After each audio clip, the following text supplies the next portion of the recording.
Welcome to the Shamrock Sports Talk Show with your hosts, Igor Mitic from Serbia, Europe, and Andy Vernon from Concord, New Hampshire. We are about pride, tradition, sweat, tears, victory, and determination of Boston sports.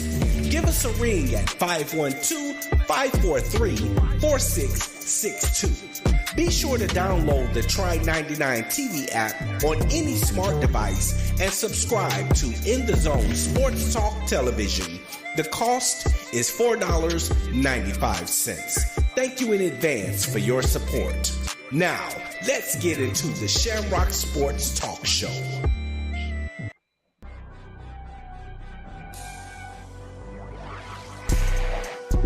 Hello, and thank you for tuning in to the In the Zone Sports Talk Show Network, LLC, where you can find the best in sports talk television and radio shows.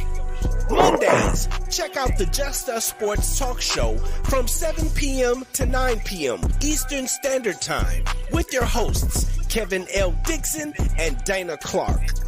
Then Tuesday, we have the Stars Talking Cowboys Sports Show from 7 p.m. to 9 p.m. Eastern with your hosts, Sean Fox, K Boogie, and Cowboys Nikki. And on Wednesday, tune in for the Out the Block Sports Talk Show from 8:30 p.m. to 9:30 p.m. Eastern Standard Time with hosts Robert Lewis, Donna Hainsworth, and Brett Shields. Then meet up with us on Saturday for the Enhanced Sports Talk Show from 4 p.m. to 6 p.m. Eastern with hosts Lou Tenor and Steve Davidson. We also have the DMV Sports Talk Show from 6 p.m. to 7 p.m. Eastern with your host Razul McGee. As well, we have the Shamrock Sports Talk Show from 7 p.m. to 8 p.m. Eastern with Igor Mitic and Andy Vernon. Finally, rounding out the week, we have on Sunday, That's Not How We See It Sports Talk Show from 8 p.m. to 10 p.m. Eastern with your host, Alfred Wallace, Tony Wallace, and Harold Robinson III. These shows come to you by way of the In the Zone Sports Talk Show Network, LLC. Be sure to download the Try 99 TV app on any smart device and subscribe to In the Zone Sports Talk Television. The cost is $4.95. Thank you in advance for your support. Ladies and gentlemen, welcome to another edition of Shamrock Sports Talk Show. I'm Igor Mitic from Serbia. I am co-host of the show. Welcome to the show, and thank you for watching us. Thank you, Andy Vernon, my partner from Hampshire, and he is from USA, of course. You're watching us on the End the Zone Sports Talk Radio. Find End the Zone Sports Talk Radio at Facebook page. Find Kevin Dixon's End the Zone Sports Talk Radio and Kevin Dixon's End the Zone Sports Talk Radio YouTube channel. All our episodes are uploaded there, and also subscribe to Roku TV. Try 99 app, as you heard. You can subscribe 1 month or whole year. 1 month is like $4.99. Whole year, $40.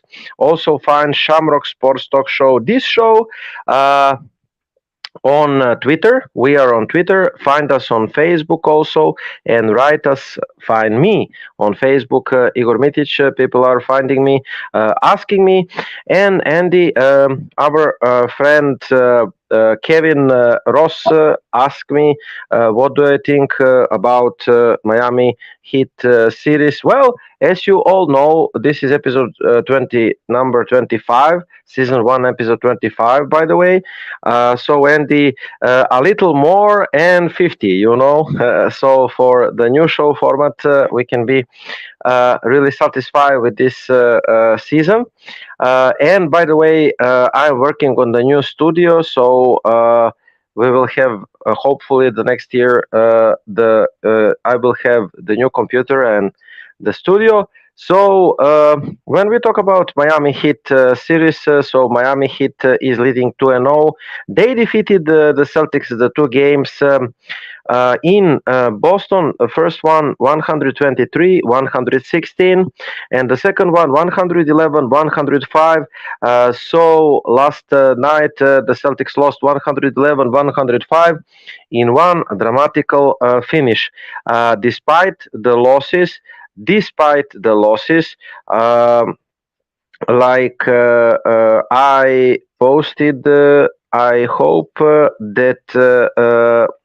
to find, despite the losses, chances for banner number 18 are not over.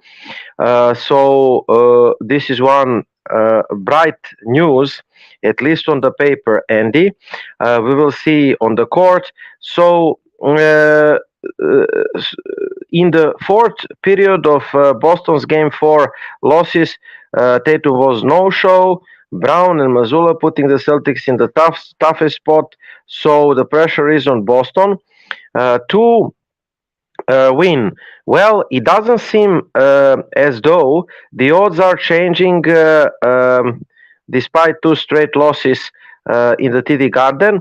In fact, the Boston remains the favorites to win the series with 65% chance to still take the series and punch the tickets to the NBA Finals.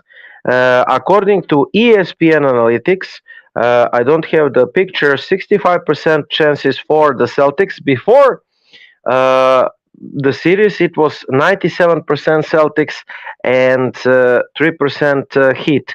Right now, 65% Celtics and 35% Heat. The odds makers over the DraftKings, Miami has minus. Say otherwise.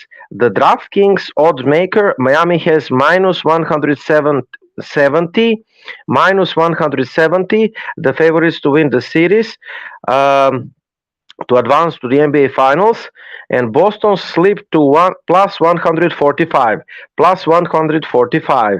While the odds continue to portray the Heat as underdog, which is understandable, games 1 and 2 says different stories.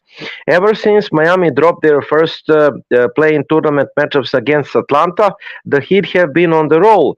They have won every series opening game, have yet to lose on the home floor, to pose the different challenge to Missoula and the Celtics. Boston's inability to back up its hype and off-court talk has haunted the Celtics in several occasions throughout the season, but with the season on the line in the game number 3, Miami, Sunday, if I'm correct, it's like 8:30 p.m. Eastern. The Heat have a shot to deliver the ultimate blow in Game 3 on Sunday night. Do you have some initial thoughts on disastrous losses, I would say, in the games number 1 and 2? The losses that it was hard to watch. Really. Yeah, I think I'm not. I don't have a lot of faith in Boston's ability to win the series, just because normally it would be. I don't know what the actual statistics are, but it's very uncommon for a team to drop both of their home games to start a series and then go on to We win are that still series. favorites. Yeah, We I still don't think go that's Celtics. right. Hmm. I think the Hmm. baseline problem for 65%. Boston. Hmm. So I'm just saying, What do you say in your? when I look In your at it, opinion? it's just not common. Hmm. So, in your opinion, do you think that Boston is the favorite now, or do you think the Heat are the favorites now? I think, to tell you the truth, you know that I doubt in ability of this group to win the title, and I will, uh, I will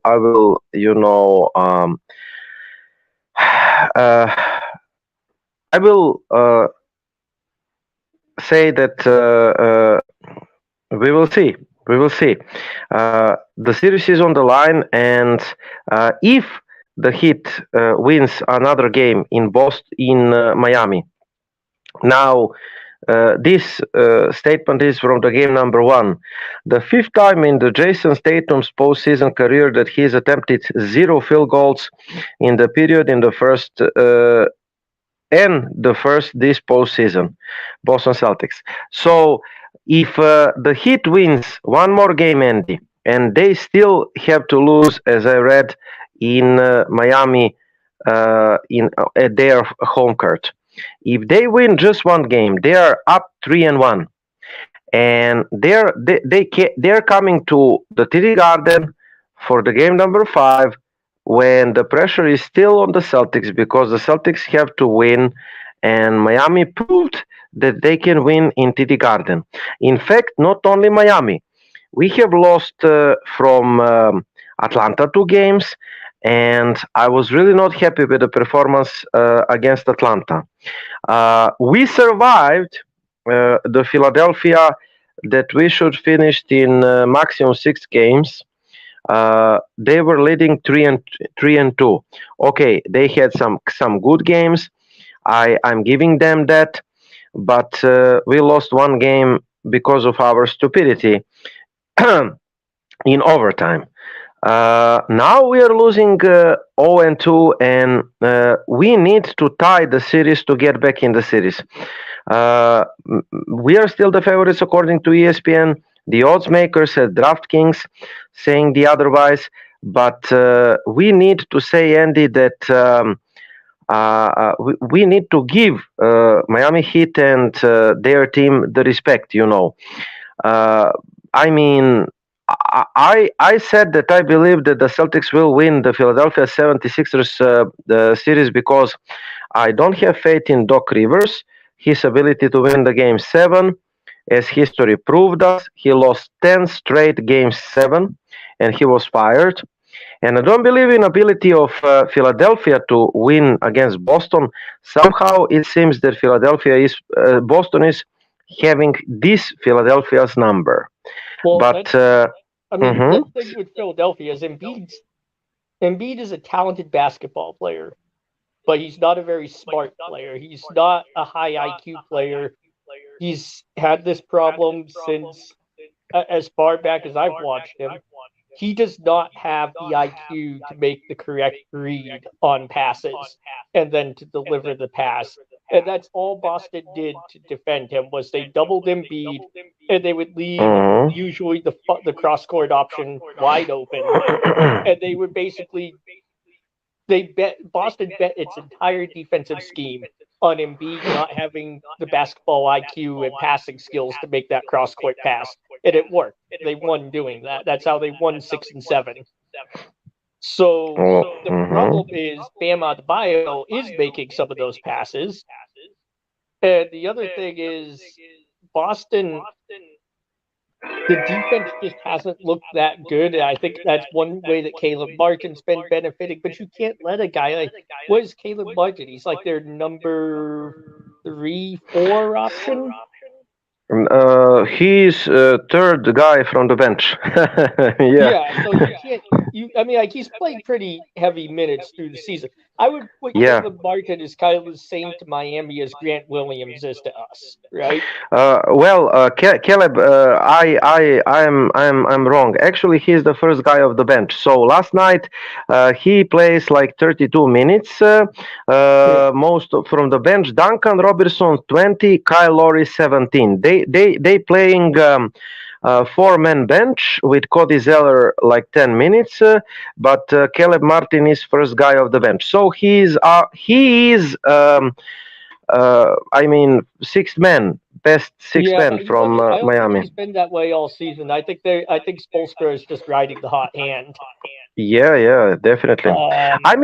They don't have to say this fact that this is not affirmative to the Celtics as well.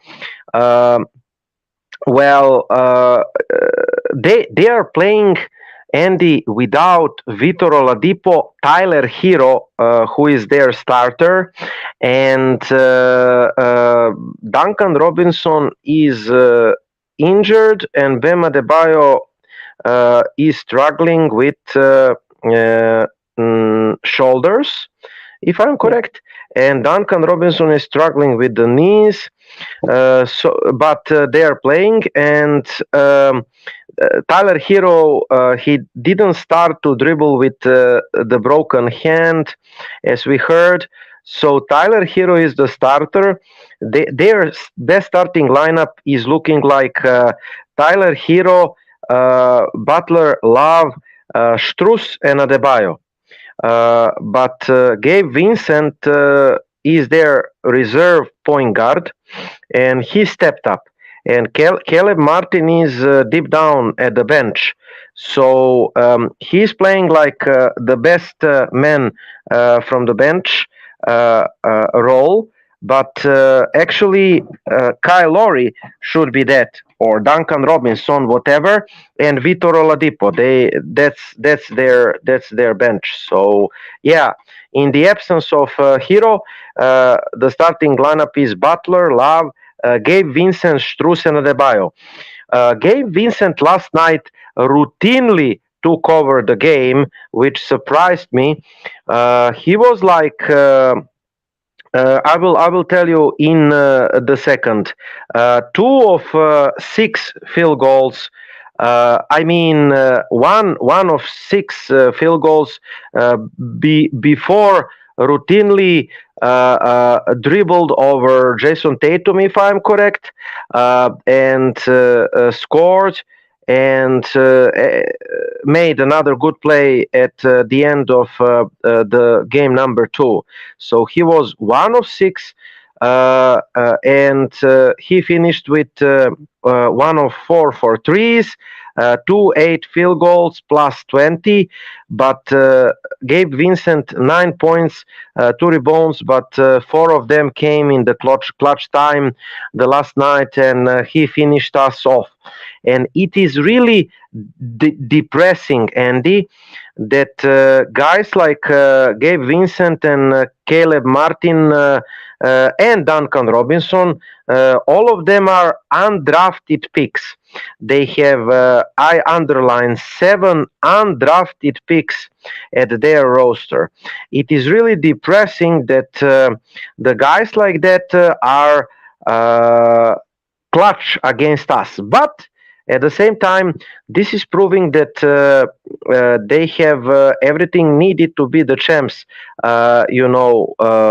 If not the champs, at least in the finals, because they have championship coach, 2 times championship coach in Eric Spoelstra, and he outcoached Mazzulla, which is not a big surprise. Mazzulla was outcoached against Atlanta as well. But they have Pat Riley, who is champion with the Lakers, and he is giving them championship culture. They are drafting well. They are developing guys well. This Max Strus that scored 13 points in the third period of the game number 1, and moved the Miami Heat, because they were losing like 12 points at the halftime of the game number 1. They were losing I cannot remember the exact score, like 66-57 at the halftime for Boston. And everybody, including me, thought that it would be the easy game. But then Max Strus came in with 1 triple. They went on some crazy 13-1 run, 16-2 run, and they erased the deficit and took over the game. So this Max Strus, Andy, if you recall, he was at the Boston Celtics roster, but actually Max Strus, he didn't survive in Boston. But as you can see, he went to Miami, to their summer league 2 or 3 years ago, and he is now their starting shooting guard. This is the testament of how they are developing players and for their culture. Something that Boston is missing, I must say, despite developing smart majority of the starters. A majority of the starters like Williams, Smart.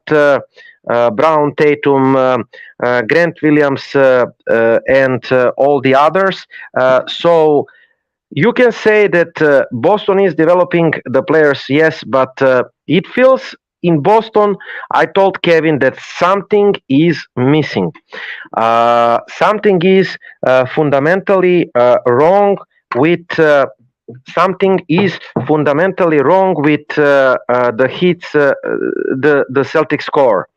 Everybody is going to blame on Mazzulla. Everybody is going to say, well, Mazzulla, he is not calling timeouts.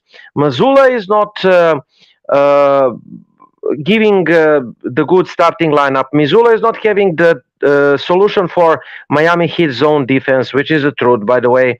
Mazzulla get out coached in the games number 1 and 4. But tell me, Andy, do you recall that there were something good, the good result with the different coaches like Brad Stevens and Ime Udoka? I don't remember. Ime Udoka was the most successful because he was in the finals. But we can debate what was the result of that. But actually, my response to the Celtics Nation is Mazzulla is probably not the best solution for the championship coach. But this Celtics team is performing bad in the sense of repeating the same bad mistakes over 3 different coaches, the 3 different coaches, and I think that it's not the coach. It's not the coach. It's the players and the culture. And also, I must say, and I must repeat, just like a parrot, but I do not understand the management and Brad Stevens. I do not understand standing pat at the trade deadline because we are so strong, while everybody else is making moves. I mean, we have enough good players. We are standing pat. We are bringing Mike Muscala, who is not playing right now, by the way. I don't understand that. And all of that is, and I don't understand giving a rookie coach a chance when you're hunting the title. I'm sorry. I mean, I love Joe Mazzulla. I'm happy for him. I really hope that he's going to win the title. But I don't understand developing the coaches when you're hunting the title. All of that is going to hunt us, is hunting us right now, and is going to hunt us in the postseason. What do you say? All right, so there's a bunch of things to unpack there. First of all, criticism of Mazzulla is 100% fair. If you are a coach and you don't call a timeout when another team goes, like, I don't care about Max Strus. Max Strus is a role player on a good day. Doesn't move the needle for me, but when he makes a triple and then his team starts to go on the run, when anybody on the other team makes a triple, the team goes on like a 13-point run. At some point in time, and as a coach, you have to call a timeout. If you don't, then any criticism you get for that is fair, because that's kind of coaching 101. It's the same way like when I coach football, there are some plays that you just have to challenge. Even though you know that the play is probably not going to get overturned, you still have to challenge it. Even though you know you're probably going to lose the challenge. And that's just how it works. I think Boston's biggest issue, because what we saw at the start of the season, right, before Robert Williams came back, and they were playing that fast-paced 5-out basketball, that was the best iteration of this Celtics team that I've ever seen. I agree. That looked like a championship basketball team. And so then Robert Williams comes back. And what do? We go right back and keep rolling it back the same way that's been good but not good enough year after year after year. And I'm not saying Robert Williams is a problem. What I'm saying is that Boston, double big lineup is not working. Discarding what worked in favor double of big lineup not working. Hasn't been enough. That was evident right there. What Boston should have done at the trade line is tried to trade Robert Williams for another shooter. Because it was obvious that works well for this team. That early Celtics iteration, that was modern NBA basketball. It looked a lot like what Golden State does. You remember back before Time Lord came back, Igor. You remember I said, I'm not convinced that him coming back is going to be a good thing. Yes, you did. Listen, double big lineup worked against Philadelphia. You have to go to double big lineup against Embiid, Tobias Harris, against what is there? Paul Reed and their center line. They are big, they are tall, they are massive. You have to throw back everything that you have against Philadelphia. But against Miami, this lineup, double big lineup, Horford, Williams, Smart, Brown, Tatum, it is not working. Okay. And just Joe Mazzulla should have abandoned it after the first period of the game number 1. And what is he doing? Listen, watch the screen. The Celtic starters for the game number 2. Robert Williams, Al Horford, Jason Tatum, Jaylen Brown, Marcus Smart. Heat starters: Bam Adebayo, Kevin Love, Jimmy Butler, Max Strus, Gabe Vincent. So it is like repeating the same mistake all over again, Andy. I mean, banging with your head up at the wall and hoping that the wall will crack at not your head. Well, that's practically. So this is what the other thing is. Robert Williams does not shoot. This team needs a shooting center. Yep. If we want to play double big, I don't think it's necessarily double big. I think it's the fact that one of our bigs doesn't shoot. I think if we play a lineup where you have two bigs who can both stretch, I think it would be a little bit better.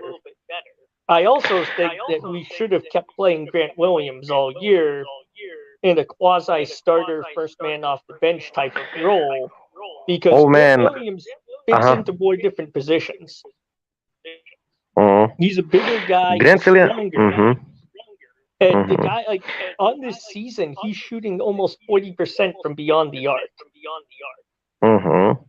And so what he was efficient. He was efficient last night. But how do you DNP somebody in the first game of the Eastern Conference Finals who's a decent, who's a solid defender, decent defender, and is shooting 40% from beyond? Like, that's what doesn't make sense to me about how this team is being managed. Like, we need to be a 3-point team, because anybody, and that's not just Boston.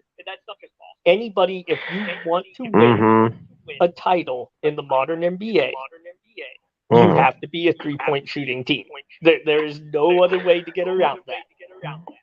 Yeah, I have objection at that.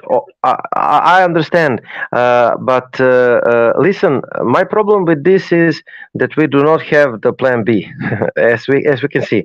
And in one timeout, actually, you could hear Eric Spoelstra telling to Caleb Martin and Gabe Vincent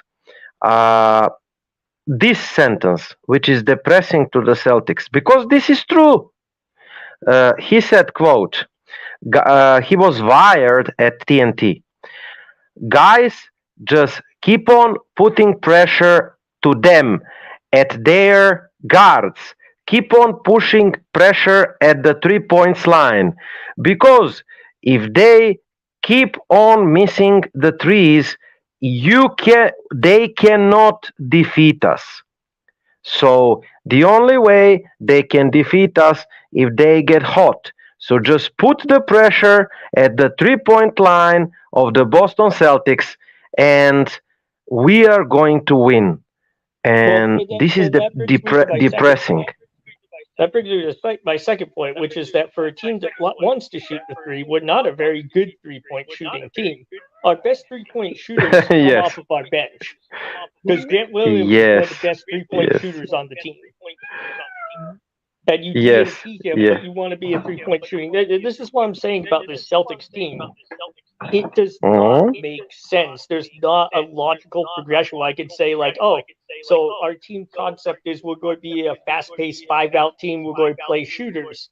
Well, no, we're not, because we're going to play double bigs and DNP one of our best wing shooters.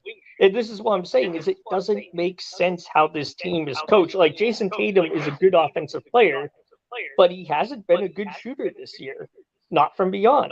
No. You know, here's the difference is that you look at teams like Golden State, right? The best 3-point shooters on their team are their 2 stars.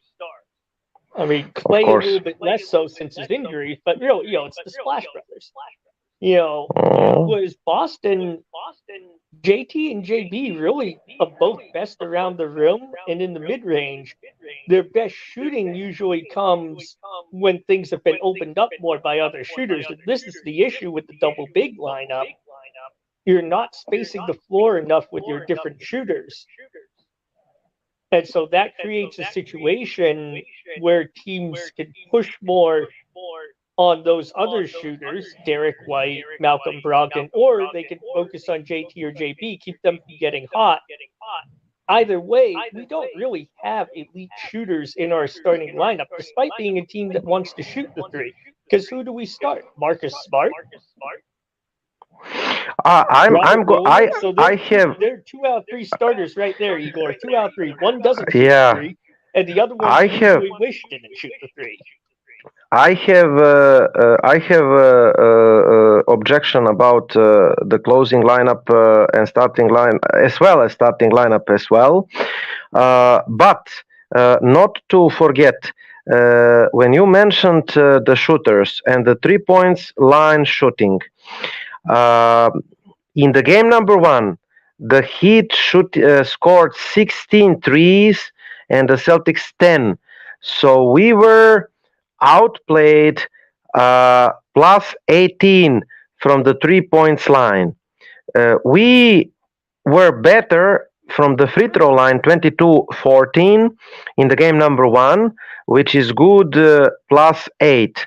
But we lost the 3 points battle that we want to emphasize, plus 18. Heat was plus 18 from the 3 points line in the game number 1. We were plus 8 from the free throw line, and we were better in the game number 1 from the 2 points, plus 2. In the game number 2, in our home court, we scored 9 threes, they scored 10 threes. They were plus 3 from the 3 points line. Same again. We were better 21-18 from the free throw line, which is making plus 3. They were plus 3 from the 3 point line in the game 2, and we were better plus 3 from the free throws in the game number 2. But they were better plus 6 for the 2 points in the paint and in the restricted area. So game number 1 was decided by Heat shooting threes better. Game number 2 was decided by the Heat shooting for 2 and in the restricted area better. And also we were out rebounded 45-35 heavily in the game number 2. uh, and won as well. Despite going big lineups, offensive rebounds 11-6 Miami. Do you have something to add, Andy? No, I mean, not really. It goes back to the whole issue with like I don't really get what this team's concept is, what the design on this team is. Mhm. Um, the weird thing to me is it's almost like we treat Robert Williams like he's a star in the way that we like almost like design a team concept around him, but we don't I, like have him in a I, star role. I actually think that we are not using properly Robert Williams, and I think that he is like how to say the what is the description of the job? Uh, just like you know. Uh, the man without duties, he's like free flowing on the defense, Well, helping. Okay, that's okay, but on the offense they are giving them couple of lobs here and there. Marcus Smart, one successful, one not successful, maybe a couple of pick and rolls, and that's it. He well, is just my like question odds man out. So my question becomes with Robert Williams, it's like we revamped we literally redesigned a team concept. Like we left a concept that was working that had produced a historically great offense in the NBA, right? And we abandoned that Mhm. to play Robert Williams, which is that's why I mean when I say we treat him like he's a superstar, because that's what you do for superstars is you bring them back and you change your team concept to accommodate them, right? So the Mhm. thing that I get to with Robert Williams is it's like we'll redesign the team for you like you're a star, but we don't have these star expectations of you because in game two, I think he took what 6 shots, which was the least of any starter. Well, no, I'm sorry, Yeah. that might be game one that he took 6 shots. Yeah, he took 6 shots in I game one. will, I will tell you. In the game number In two, game one, it was 6 shots. he took 5 shots. He was 5 of 5 and 3 of 4 from the free throws, plus 7. In the game number one, 13 points, 3 rebounds, 1 assist, solidly. Now you asked about the game number one. In the game number Game one, number one, he took six Robert for six. Williams, yes, 14 and 7 in 25 Yeah, minutes, 6 of 6, but 2 of 3 from the free throw line. so here's my question then, because we redesigned the team for him like he's a star. Why is he Mm, taking less shots than every other player who sees minutes except for Peyton Pritchard? mm, Because if we're going to redesign the team for him, we know that. So there's a couple things we know about the NBA, the modern NBA. Like, don't get me wrong, defense is very important, but offense is king in the NBA, right? mm, mm. So why this is a guy who hasn't missed a shot in 2 games?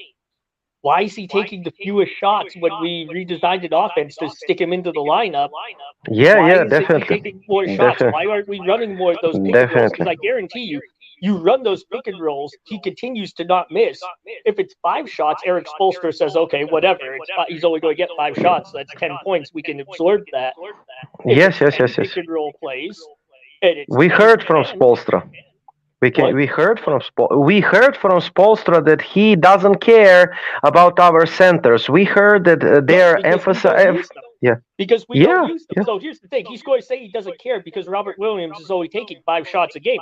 I wouldn't give a crap either. But if Robert Williams is running 10 design pick and roll plays and scores on all 10 of them, you better believe I'm going to start caring. Because to have a guy, you Mm-hmm. can't have a guy take 10 shots, make all 10 of them, and still have a Mm-hmm. great chance of winning that game. And that's the thing is we redesigned an offense. We abandoned a working team concept to bring Robert Williams into the lineup. Well, we need to have the expectations that are on the same level of that commitment to him, which that expectation would be you need to start acting like you're the third star on this team and start taking those shots. And Joe Mazzulla, you have to start treating him like he's more of a star player and start running some of those design pick and rolls, which really should have happened anyway because those are working. He's scoring on them. Meanwhile, the rest of the team is pretty much laying bricks, from beyond the arc. So, like at some point in time, you can't love a team concept. And I say this, like, granted, I only ever coached in high school, but I still coached. And what I always believed is you can't love your team concept so much that you ignore the Mm, evidence that's in your face. And sometimes I feel mm, like that's what it is with Boston. We're so in love with this idea of Al Horford and Robert Williams and the double big lineup that we mm. can't see the evidence in our face, which is that yes, it can be good. It's definitely good against the Mm. Sixers, but it doesn't get us Yeah, where we need to be. that's what's called adjustment. A couple of things, and the coaches should do adjustments, like you said, and Yeah. Well, absolutely and we change the stuck with lineup. that concept from the beginning of the season. I still don't know why we abandoned that because Hmm. I think you'll agree with me. That start of the Yeah, season definitely. Celtics team, that looked like an Historically, NBA championship team. championship team. Hmm. The best offense historically, definitely. Boston was executed, outsmarted, and out toughed and out coached. Miami has been quicker to the ball. They truly seems to want it more in the game number 2 and 1. But Heat also executing a high level, and the Celtics are not. Eric Spoelstra is coaching circles around Joe Mazzulla, while his veteran group runs his schemes on the offense and defense in perfection. And if Missoula stays in Boston by some miracle at the end of the season, He will. because you think that he will, okay? Yeah, they'll He keep him. They'll keep him. okay. Unless he Uh, wants to leave, I think they'll keep him. mhm. He needs the veteran coaching. I have the picture, if I'm correct, if I uploaded it somewhere and I didn't, that at our chat, never mind, that the Celtics want Frank Vogel. Apparently, he is the champion with Los Angeles Lakers 2020 and ex Indiana Pacers coach. Missoula needs badly, like Brad, good defensive and offensive coordinators, uh, because, like I said, you would notice if you watch Eric Spoelstra talking to his offensive and defensive coordinators and running the actions and calling the offensive actions that they're executing in the clutch. The Celtics just didn't. And the Celtics clutch offense was once again a disaster. In the final 5 minutes, the Boston went 1 of 7 from the floor with 3 turnovers. For the fourth period as a whole, the Celtics shot it 7 of 18 with 4 turnovers, a complete mess. When we're talking about Coach Missoula, let me find another objections that I have. So officials know. Yeah, this is one thing that we need to mention, and I think that I have the picture. I mean, medias are tearing apart Grant Williams. Let me just clear the picture. 24-9 run after this incident. Grant Williams was just trying to trash talk Jimmy Butler, and he didn't. It didn't work. It seems to fired Jimmy Butler, but Grant Williams is not the one to blame for the Celtics loss. I mean, come on, medias. Now He actually played pretty well. he was efficient. 9, 2 and 2, 4 of 6 field goals, 1 of 2 for 3, and he's been this efficient in 25 minutes of the bench. Actually, has not been the good look and makeup about Joe Missoula as well, because like you mentioned, why are you not playing the man who is so good and so efficient and integral part of last year's finals run? Yeah, So I'll tell you who was to blame for that. If you want to blame a player, blame Jaylen Brown, 7 for 23. Yeah, that was my next objection. Jalen Brown had disastrous game. He shot 7 of 23 and never really found any kind of rhythm. Even worse, Brown was forcing shots. He had tunnel vision like early in the career. Put the head down just like a bull and go into the crowd and hope for the foul. Also, he was mess on the defense. 4 different occasions, Brown was completely in the different page on the teammates, out rotating, missing rotations, leaving his teammates out. At one point, Smart and Horford were letting him have Caleb Martin and got an open three. Brown also lost cutters for the open shoot inside, as well as committed some bad fouls because he was late. He was actually the worst playoff game of Jaylen Brown these playoffs, or maybe even that he ever played. I'm trying to find the objections actually. So Well, I mean, when we talk about even Jaylen Brown, uh-huh I want to say, even when we talk okay. when we Mhm. talk about Jaylen Brown real quick, the thing is he has to be better. Jaylen Brown he's way too smart, way too talented to play that badly in a home Mhm. game in the Eastern Conference Finals. I mean, I don't know what's going on. Mhm. If there's something going on in the fourth quarter or whatever, but that has to improve. I know Jason Tatum is getting a lot of flack because he wasn't aggressive in the fourth quarter, but the guy almost put Mhm. up like a LeBron James style stat line. He had like what 30 something points, 13 rebounds, 8 assists. Granted, he had 5 turnovers, but I mean, like, I feel like if the guy almost hits a 30-point triple double, I don't feel like he's the problem in that game. Yeah. I mean, what was the problem last night? Again, Missoula mismanaged the minutes. By the way, I wish that he plays Blake Griffin. I wish that he starting to play Blake Griffin at the expense of the minutes of Williams, especially Robert Williams, if he is ready. Because I feel that Griffin can be good solution for Jimmy Butler's game inside, and he's smart on the offense, and he's not the hole on the offense. He can hit the three. I wish that we try with Griffin more if he can play. And I underline if his back are fine, if he's healthy. I wish to try with Blake Griffin. I said starting lineup completely like Andy said.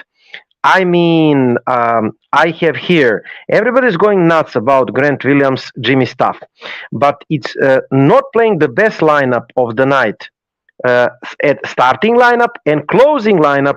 It's really what got us there. I have more of that. Um, Derek White, for example, he was all defense. He got 11 points and plus 12. So, Mr. Missoula, maybe play him more, maybe start him. What do you think on the expense of Robert Williams? So, um, to close the lineup, Horford was horrible. Brown was horrible. Who was else horrible? I forget. One more player was horrible at the game. I will find it from Smart. Yeah, Smart was pretty bad. Smart was pretty bad, and they all closed the lineup, the game. Brogdon was solid. White was solid. So maybe to try with even Brogdon instead of Brown. Robert Williams, Tatum, Brogdon. No, leave Brown. Okay, this lineup maybe to try, but no. And another thing is, which is driving me crazy, Miami is basically playing matchup 4-1 zone.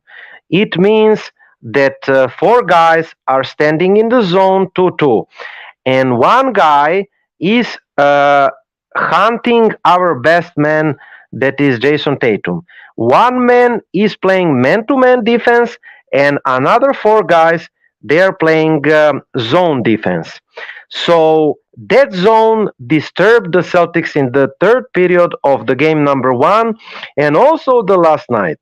So, I mean, everyone is high except Adebayo, who is back. But when the ball goes at the side, the opposing corner man is cheating up to take away the nail. Okay, so the ball goes, everybody's high except Adebayo, who is back. But when the ball goes to the side, the opposite corner man is cheating up to take away the nail. Celtics have to hit the corners quicker and drive those gaps at the corners or shoot from the corners. We have pretty solid corner shooters: Grant Williams, Malcolm Brogdon, Derek White, Al Horford. Hit the damn corners, hit the trees because they are cheating in the corners. Drive the freaking lane at the corners, and it will open up the shoot at the perimeter. It is not the rocket science. I mean, the zone defense is can be attacked on multiple ways, but because this especially zone is leaving the corners open, the best way to attack by the corners, or you can attack it from the high post with Al Horford. But somehow the Celtics seems totally lost against the zone. Do you have some explanation, Andy? Well, it goes back to what I said earlier, which is if it was me, I would have just attacked the Heat using different pick and roll sets all night long. I mean, and once again, like you said, like they're cheating. They're playing very high zone. That's so they can pressure the perimeter. I mean, the thing that kills me about this is it's all so obvious what Spoelstra's doing. He's playing high zone to pressure our perimeter and force us into bad shots. The most logical thing to do that, especially with Robert Williams, because he is so athletic, is to roll him in hard. Have him. Like, there's a reason he's 6 for 6, 5 for 5, right? It's because they have trouble defending it when they're all up high. Now, Spoelstra doesn't care when it's only 5 shots a game. But if we start off the game in the first quarter, and the first quarter we run 5 of those sets and hit 5 of them, I think all of a sudden Spoelstra will now start to care, and you'll see them sag a little bit off the perimeter. If they don't, then you start running the same type of plays using JT, and you have JT kicked to the corner. Because whoever helps to stop JT in the paint is going to come from the corner. That's just how that works. So like you said, you have JT kick to the corner shooter. And the thing that kills it, once again, this is so blatantly obvious. And that's why I don't understand why we aren't seeing these adjustments coming in. And like, for example, running Time Lord in 5 pick and roll sets at the start of the game, that's not like a major adjustment that you really need to do a whole lot of practice and walkthrough for. I mean, I'm assuming that they practice pick and roll anyway, right? So, like, I guess to me, it's kind of inexplicable. Why wouldn't you try it? Like, I would just say, like, hey, let's give this a shot. We'll run 5 pick and roll sets in the first quarter, see if they adjust their defense. Miami's. I don't understand why we aren't making these adjustments. Miami spent almost the entire third period of the game number one and fourth quarter playing the matchup zone against the Celtics. It appeared to be 3-2 floating zone, but effectively functioning like a 4-1 zone. Bam Adebayo stayed back at time, while the other 4 hit defenders pressing out the arc and beyond. When the ball went on one side, the opposite side defender would pinch up the nail. It was extremely well executed, and Boston never really sold it to get good looks. Instead of being patient, working the ball to the wing and corner, Boston continually tried to drive to the ball right through the middle. Those forces caused turnover and rushed late clock shoots. Boston's off-ball defense also was very bad at the game long. We already called out Jaylen Brown, but he was hardly the only one. Derek White lost Duncan Robinson 3 times on the cuts for layups. Robinson made 2 of them, and once he fumbled the pass away. Max Strus very good about changing his cutting angles. He was able to shake free quite often when Marcus Smart or Malcolm Brogdon, occasionally Brown or White, tried to cheat and take shortcuts and where they thought Strus was going. And repeatedly, R. Horford and Robert Williams would get too sucked in on help defense and lost Adebayo slipping in behind them to easy shoots. It was one of those messier defensive performances we have seen from the Boston. This wasn't one of no effort performance. The effort was fine, but they lost the man and scrambled, lack of focus and execution. Also, a couple of things. The Heat grabbed 11 offensive rebounds and one big late up. Once again, Boston failed to finish the possession with stops. It has been a season-long problem and rare and ugly performance once again. Also, the turnovers were also an issue again. Boston had 15 turnovers, many unforced. 9 of 15 turnovers were live turnovers, which led to easy transitional hoops. And Grant Williams, we talk about it. Jason Tatum had another pedestrian fourth period. He only took 3 shoots from the floor and missed all of them. And he had 2 turnovers. He need to be a little aggressive. And per Celtics, the game 3 is the season. There is no coming back from 0-3. This isn't baseball momentum where we are as good as the next starting pitcher. It's not hockey where goalie can get hot. You might win a game, even 2, when you're 0-3 behind. It's a season. Per Celtics play-by-play radio guy Sean Grundy, 9 teams have fallen 0-2 behind and still have NBA title. Only once did one of those teams fell behind 0-2 with both losses at home. So the Celtics will need historically best performance in the game number 3 Sunday night in Miami. Your opinion, Andy, while I'm showing another picture from the game number 1? Yeah, I guess like my final opinions are just I think the team has the talent. We saw it throughout the season. This team has historically great talent. The problem is I think that I don't want to say coaching, but I think that like the schemes and the design of the team is limiting to the talent on it. The picture that I showed, and this will be the finals one. First picture to explain a little. We don't have time.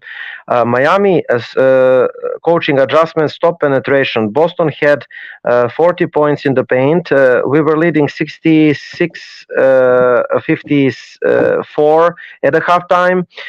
So Boston 40 points in the paint, season high and a half. It changed in the second half of the game number 1. We have more points in the paint. Protect the ball. Miami had 11 turnovers, 19 points of the turnovers. It was working when we speed up the game in the game number 1. Maybe we should do it.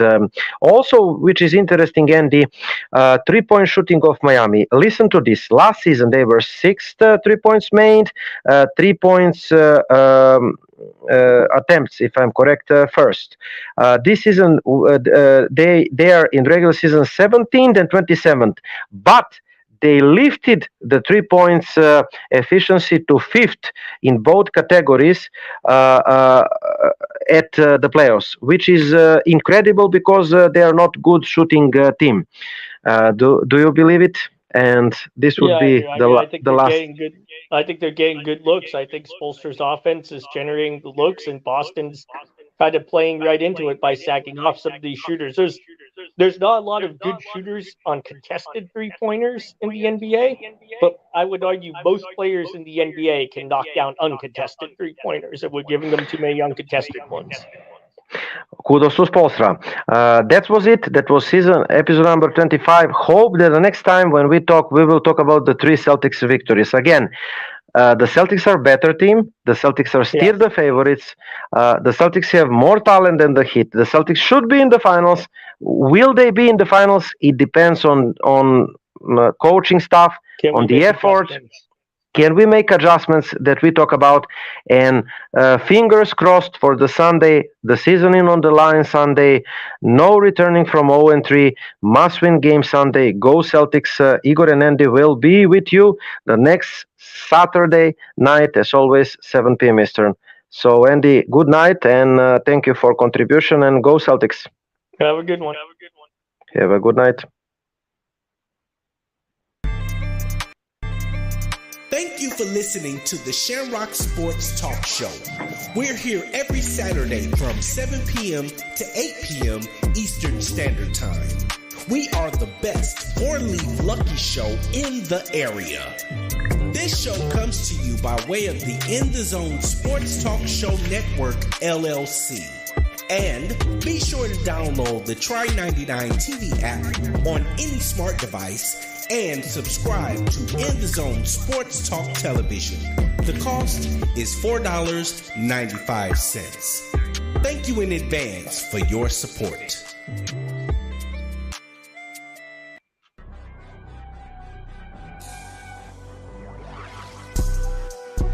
Hello, and thank you for tuning in to the In the Zone Sports Talk Show Network, LLC, where you can find the best in sports talk television and radio shows. Mondays, check out the Just Us Sports Talk Show from 7 p.m. to 9 p.m. Eastern Standard Time with your hosts, Kevin L. Dixon and Dana Clark. Then Tuesday, we have the Stars Talking Cowboys Sports Show from 7 p.m. to 9 p.m. Eastern with your hosts, Sean Fox, K-Boogie, and Cowboys Nikki. And on Wednesday, tune in for the Out the Block Sports Talk Show from 8:30 p.m. to 9:30 p.m. Eastern Standard Time with hosts Robert Lewis, Donna Hainsworth, and Brett Shields.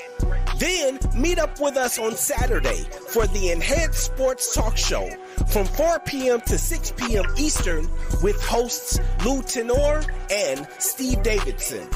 We also have the DMV Sports Talk Show from 6 p.m. to 7 p.m. Eastern with your host Razul McGee. As well, we have the Shamrock Sports Talk Show from 7 p.m. to 8 p.m. Eastern with Igor Mitic and Andy Vernon. Finally, rounding out the week, we have on Sunday, That's Not How We See It Sports Talk Show from 8 p.m. to 10 p.m. Eastern with your host, Alfred Wallace, Tony Wallace, and Harold Robinson III. These shows come to you by way of the In the Zone Sports Talk Show Network, LLC. Be sure to download the Try99 TV app on any smart device and subscribe to In the Zone Sports Talk Television. The cost is $4.95. Thank you in advance for your support.